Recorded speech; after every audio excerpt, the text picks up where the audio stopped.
Tak dneska vám ukážu, jaký je rozdíl mezi obyčejným sklem, lepeným sklem, bezpečnostním, konec 10 mm a kalený sklo 10 mm tepelně tvrzený. Každý sklo si vylezu a zhoupnu se na něm, abyste viděli, jaké jsou mezi nimi pevnostní rozdíly. Tak, teď tady mám obyčejný sklo, kde není folie ani není tepelně tvrzený. Takže sklo se rozbilo na ostrý střepy, které můžou lehce někoho zranit.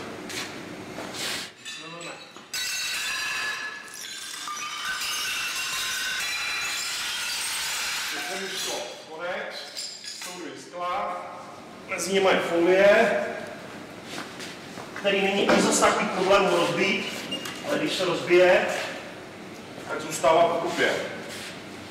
Že se nerozbije na ostrý střepy.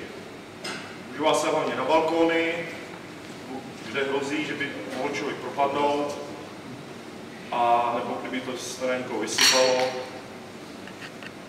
aby to neporadilo. Už není taky zase až takový problém rozbít, ale zůstane při sobě. Jo, teď to jde vidět, že sklo zůstalo, tohle rozbitý je. Když se tohle sklo zasklívá, tak je důležité dodržet zásadu, že musí hlavně držet pevně v rámu. Když drží pevně v rámu, je tam třeba malý falc, tak to sklo se chová jako guma a vypadne. Tak, teď se pokusím rozbít kalený sklo, který je tepelně tvrzený. Je několikanásobně pevnější než obyčejné sklo. Používá se zejména tam, kde od skla vyžadujeme vysokou pevnost, například skleněné dveře, příčky, sklo pod kamna. Tak se ho teďka pokusím rozbít, což bude trošku asi oříšek.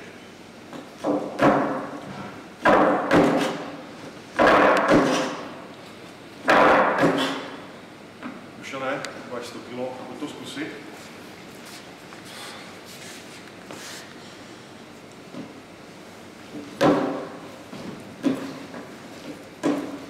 Ještě nějaký závaží.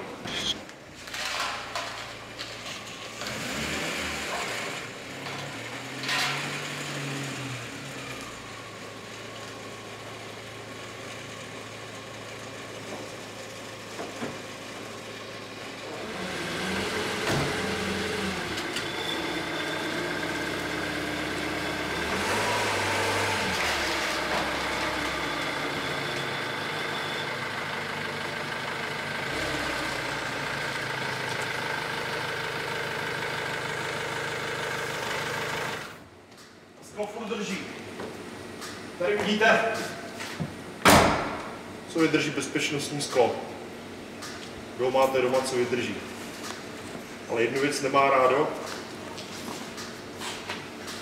A to je, když dostane ráno do hrany. Názorně ukážu.